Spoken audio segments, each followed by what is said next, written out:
दोस्तों एक modern philosopher जो है रेने डेकार्टे साहब बोलते हैं कि I think therefore I am. ये इनका स्टेटमेंट है। ये मतलब अपने बारे में बता रहे हैं या अपनी आत्मा को या अपने आप को एक्सप्लेन करने की कोशिश कर रहे हैं कि आई थिंक, मैं चूंकि सोचता हूं, ये बहुत फेमस उनका स्टेटमेंट है, इसलिए मैं हूं। मैं कौन हूं? तो मैं सोचने वाला एक प्राणी हूं, एक व्यक्ति हूं, ऐसा बताना चाह रहे हैं। लेकिन दोस्तों ये बहुत ही एक तरीके से समझे तो सुपरफिशियल स्टेटमेंट है। वो सिर्फ इस जो सेकेंड लेयर पे ही वो सिर्फ सोच पा रहे हैं। मतलब वो सिर्फ थिंकिंग, ड्रीमिंग, डिजायरिंग, प्लानिंग, यही सब चीज को वो बोल रहे हैं कि दैट इज आई। अपने मतलब आई कौन है, मैं कौन हूं? तो हमारे अंदर जो एक थिंकिंग, ड्रीमिंग, प्लानिंग, डिजायरिंग करने का जो सोर्स है, वो जो पॉइंट है, वही है मैं। लेकिन ये बहुत ही सुपरफिशियल स्टेटमेंट है, बिकॉज यहाँ पे वो इमोशन को छोड़ दिए, एक्सपीरियंस को भी छोड़ दिए। ठीक है, बॉडी तो ठीक है, तो बहुत ऑर्डिनरी चीज है, बॉडी पे तो हम आसानी से समझ ही सकते हैं। लेकिन वो इस लेवल पे जाके नहीं बात कर रहे हैं। कोई भी फिलोसोफर, कोई भी दार्शनिक, कोई भी जो सिर्फ माइंड के लेवल पे ही सोचेगा, तो उनका स्टेटमेंट कुछ इसी तरीके का होगा कि I think therefore I am. लेकिन स्पिरिचुअलिटी के एंगल से जब आप सोचेंगे तो स्पिरिचुअलिटी कहता है, या आप खुद अभी तक जो कुछ मैंने बोला उससे आप निष्कर्ष निकाल सकते हैं कि आई एम, ये सबसे इंपॉर्टेंट है।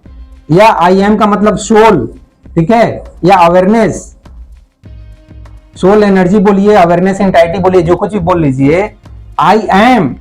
इसके बाद ये स्टेटमेंट पीछे से रिपीट होगा, देयरफॉर आई थिंक। मतलब ये है, सोल है, ये एंटाइटी है, ये बॉडी है। बॉडी नहीं बोलना चाहिए, बॉडी का मतलब हो जाता है थोड़ा हार्डवेयर टाइप का, जो ये जैसे ये मोटी चीज को हम बॉडी बोलते हैं। ये कोई मोटी चीज नहीं है, इसको श्री कृष्ण बहुत पहले ही बोल चुके हैं। परमाणु स्वरूप बहुत ही सूक्ष्म स्तर की चीज है, सूक्ष्म एनर्जी है। तो ये सोल है, इसलिए ये माइंड है, इसलिए ये बॉडी एक्टिव है, लाइव है, अदरवाइज ये डेड हो जाएगा।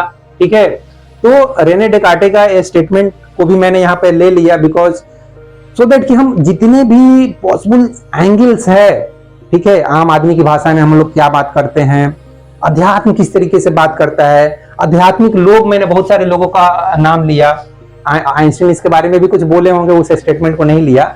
लेकिन क्रिस, गौतम बुद्ध, मोहम्मद साहब की बात करेंगे तो मोहम्मद साहब खुद ही बोलेंगे, ठीक है, खुद ही को कर बुलंद इतना कि खुदा, ऐसा एक बहुत अच्छा शायरी है। तो मोहम्मद साहब बोलेंगे खुद ही, पैगंबर मोहम्मद की मैं बात कर रहा हूं, वो सेल्फ को, आत्मा को खुद ही बोलते हैं। ठीक है, और खुदा बोलते हैं पूरे ब्रह्मांड को, अल्लाह को खुदा बोलते हैं, परमात्मा को खुदा बोल रहे हैं। लेकिन खुदी का मतलब यही है, आत्मा या सोल। तो आप मतलब धर्म के दृष्टिकोण से भी मैंने इस वीडियो में बात रखने का कोशिश किया हूं।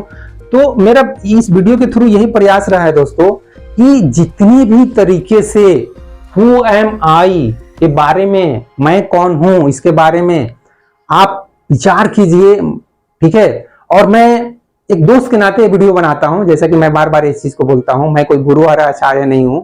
इतनी मेरी हैसियत नहीं है कि मैं अपने नाम के साथ में आचार्य या गुरु शब्द का प्रयोग करूं। मेरे पास इतना नॉलेज नहीं है। ठीक है, मेरे पास नॉलेज सीमित ही है, थोड़ा बहुत पढ़ा लिखा हूं। मेरी हालत, मैं बोलता हूं कि कबीरदास वाली है। कबीरदास की भी शुरू में हालत अच्छी नहीं होगी जब बोलना शुरू किए होंगे, क्योंकि वो भी, उनके भी विचार काफी क्रांतिकारी हैं। उनके तो मैंने स्टेटमेंट को लिया ही नहीं, वीडियो बहुत बड़ा हो जाएगा। उनके स्टेटमेंट, उनको मैं बहुत प्यार करता हूँ एक तरह से समझिए। तो उनका फोटो यहाँ नहीं है, वो अलग बात है, जगह भी नहीं है, लेकिन फोटो मिलेगा तो जरूर मैं कहीं पे उनको यहाँ रखने की कोशिश करूंगा। कबीरदास को मैं बहुत प्रेम करता हूँ, क्योंकि वो एक ऑर्डिनरी इंसान और इतना क्रांतिकारी विचार, इतना क्रांतिकारी अनुभव, तो उनको तो हर एक आध्यात्मिक व्यक्ति प्रेम करेगा, आध्यात्मिक संसारिक व्यक्ति भी प्यार करेगा। क्योंकि उनके स्टेटमेंट को जब वो सुनता है तो बोलता है या सोचता है कि वाह क्या बात है। ठीक है, जैसे कि पोथी पड़ी पड़ी जग मुआ, पंडित भया न कोय, 2.5 अक्षर प्रेम के पढ़े सो पंडित होए। तो ये जो सेकेंड लाइन है 2.5 अक्षर प्रेम के, तो जो कोई भी व्यक्ति थोड़ा सा भी अनुभवी है तो जरूर सोचता है कि यार हाँ, प्रेम सबसे बड़ी चीज है।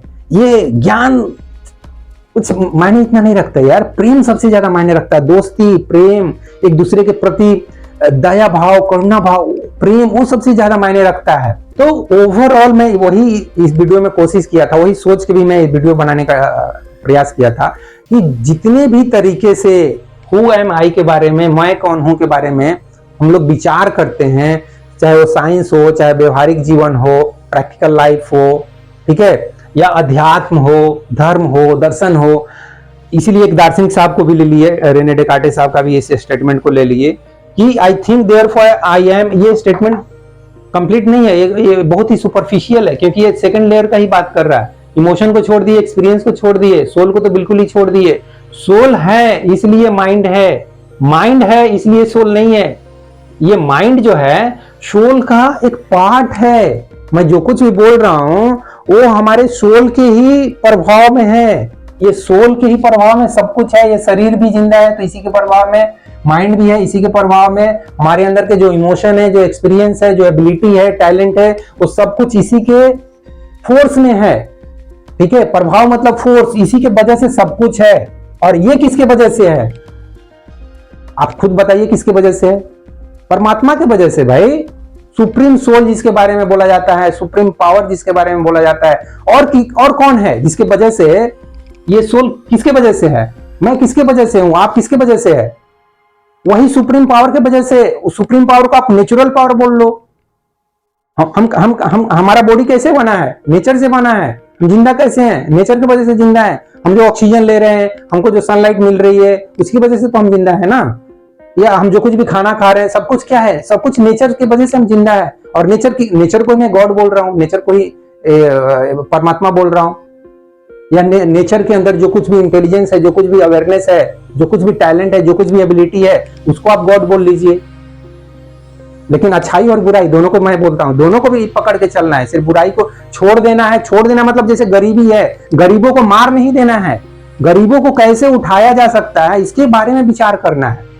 एनीवे, वीडियो और ज्यादा लंबा नहीं करेंगे, तो इस वीडियो में बस इतना ही दोस्तों।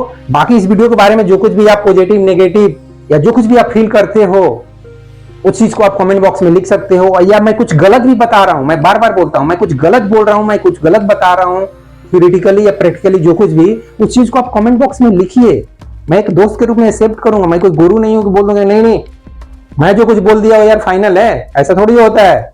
मैं भगवान हूं, मेरे मुंह से जो कुछ भी वाणी निकला वो एकदम परम सत्य है, अकाट्य सत्य है, ऐसा कुछ भी नहीं दोस्त। मैं जो कुछ भी बोल रहा हूं गलत भी बोल सकता हूं। आप उसको गलत साबित करो कि ये आप ये चीज गलत बोल रहे हो, ये चीज सही होना चाहिए। तो इस वीडियो में बस इतना ही दोस्तों। जय हिंद, जय भारत और जय विश्व, जय भगवान। Thank you very much friends इस वीडियो को देखने के लिए।